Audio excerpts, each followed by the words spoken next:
آزادی اللہ تعالیٰ کا عظیم احسان ہے جس پر شکر ادا کرنے کے لیے 14 اگست کو یوم آزادی منایا جاتا ہے۔ یہ دن اہل وطن میں ایک نیا جذبہ پیدا کرتا ہے۔ اس دن کا سب سے اہم مقصد یہ ہے کہ قوم میں شعور پیدا کیا جائے کہ پاکستان کی منزل مقصود کیا ہے، اور منزل مقصود تک پہنچنے کے لیے باصلاحیت قائد کا، لیڈر کا ہونا بہت ضروری ہے، اور اگر اچھا قائد نہ ہو تو بڑے ہجوم کا کامیاب ہونا بھی مشکل ہو جاتا ہے، بلکہ تقریباً ناممکن ہو جاتا ہے، اور اگر قائد باصلاحیت ہو تو چند لوگ بھی کامیابی حاصل کر سکتے ہیں۔ حضرت عمر فاروق رضی اللہ تعالی عنہ کے خادم حضرت اسلم کہتے ہیں، ایک موقع پر آپ رضی اللہ تعالی عنہ نے اپنے ساتھیوں سے فرمایا کہ اپنی اپنی آرزو بتاؤ، تو ایک صاحب نے کہا کہ میری یہ آرزو ہے کہ یہ گھر سونے سے بھرا ہو اور یہ سب سونا میں اللہ کی راہ میں خرچ کر دوں۔ دوسرے صاحب نے کہا کہ میری یہ آرزو ہے کہ یہ گھر موتیوں سے بھرا ہو اور وہ میں سب موتی راہ خدا میں صدقہ کر دوں۔ تو حضرت عمر فاروق رضی اللہ تعالی عنہ نے فرمایا کہ میری یہ آرزو ہے کہ یہ گھر افراد سے بھرا ہو،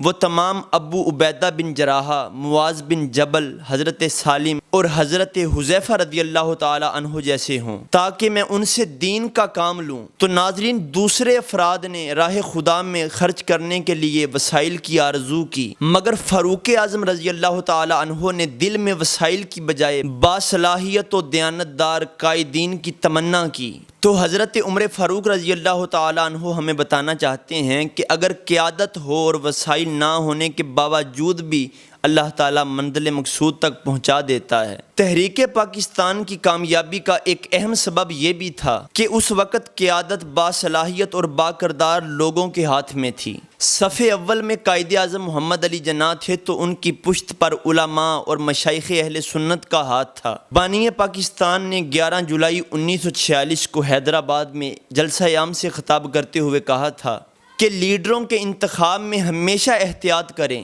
کیونکہ آدھی جنگ تو لیڈروں کے صحیح انتخاب سے ہی جیت لی جاتی ہے۔ تو ناظرین، 14 اگست کا استقبال باجوں کے ساتھ نہیں، ناچ گانے کے ساتھ نہیں، بلکہ اللہ تبارک و تعالیٰ کی بارگاہ میں شکر کے ساتھ کرنا چاہیے، کیونکہ پاکستان اسلام کے نام پر بنا تھا، اور نعرہ بھی ایک تھا کہ پاکستان کا مطلب کیا، لا الہ الا اللہ، اور کون ہمارے رہنما، محمد الرسول اللہ۔ پاکستان کے نام اور نعرے سے لے کر بانیان پاکستان کے بیانات تک سب گواہی دیتے تھے کہ پاکستان کا مقصود یہ تھا کہ اس خطے میں اسلام کا قانون نافذ کیا جائے، قرآن و سنت کا نظام نافذ ہو، اور مسلمان عزت اور وقار کے ساتھ اسلامی احکام پر عمل کر سکیں اور غیروں کی غلامی سے نکل کر آزاد زندگی گزار سکیں۔ اقبال نے کہا تھا، غلامی میں نہ کام آتی ہیں شمشیریں نہ تدبیریں، جو ہو ذوق یقین پیدا تو کٹ جاتی ہیں زنجیریں، اور کوئی اندازہ کر سکتا ہے اس کے زور بازو کا، نگاہ مرد مومن سے بدل جاتی ہیں تقدیریں، یقین محکم عمل پہ ہم محبت فاتح عالم، جہاد زندگانی میں ہیں یہ مردوں کی شمشیریں۔ اور دو قومی نظریہ کیا تھا؟ یہی تھا نا کہ مسلمان ایک الگ قوم ہے، ہندو ایک الگ قوم ہے، مسلمانوں کا رہن سہن الگ ہے، مسلمانوں کی طرز زندگی، طرز معاشرت، اور ہندوؤں کا طرز معاشرت اور زندگی دونوں ایک دوسرے سے نہیں ملتے۔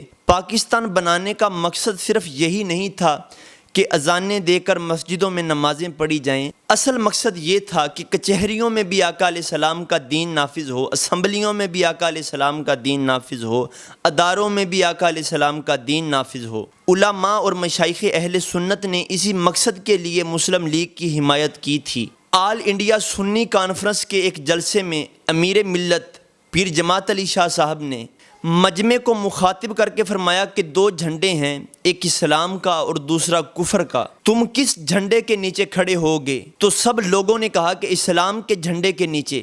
تو آپ نے فرمایا کہ اگر کوئی کفر کے جھنڈے کے نیچے کھڑے ہونے والوں میں سے مر جائے تو کیا تم اس کا جنازہ پڑھو گے؟ تو سب نے کہا نہیں۔ فرمایا اسے مسلمانوں کے قبرستان میں دفن کرو گے؟ تو سب نے کہا ہرگز نہیں۔ تو آپ نے فرمایا اس وقت سیاسی میدان میں اسلامی جھنڈا مسلم لیگ کا ہے، ہم بھی مسلم لیگ کے ساتھ ہیں اور سب لوگوں کو بھی مسلم لیگ کے ساتھ ہونا چاہیے۔ جولائی 1947 کو جب برطانوی حکومت نے برصغیر کی تقسیم کا اعلان کر دیا تو 17 جولائی 1947 کو شیخ الاسلام خواجہ محمد قمر الدین سیالوی رحمۃ اللہ علیہ نے بانی پاکستان کو ایک خط لکھا جس میں ملک کے اندر قرآن و سنت کا نظام نافذ کرنے کی تاکید کرتے ہوئے قرآن کریم کی ایک آیت لکھی جس کا ترجمہ یہ تھا، اور جو اللہ تعالیٰ کے نازل کیے ہوئے احکام کے مطابق فیصلہ نہ کریں تو وہی لوگ ظالم ہیں۔ دوسری آیات میں ایسے لوگوں کو کافر اور فاسق بھی فرمایا گیا ہے۔ بانی پاکستان نے اپنے جوابی خط میں آپ کا شکریہ ادا کرتے ہوئے ایسا کرنے کی یقین دہانی کروائی تھی،